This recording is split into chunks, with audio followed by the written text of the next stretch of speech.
আমি কিছু বলছি না, মাথা খারাপ নাকি? সেটা তোমার একটু আছে, নালে এত বকো। দেখি। ধরো ভিডিও করছে। ও আচ্ছা আচ্ছা, বুঝতে পারতাম। বুঝতে নেই পাতা।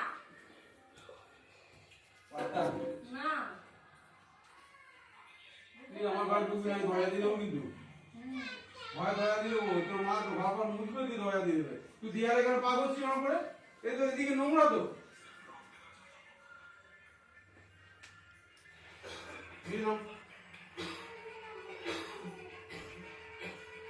শুনিস না কেন? কাজ করে কত ঝাড়বো।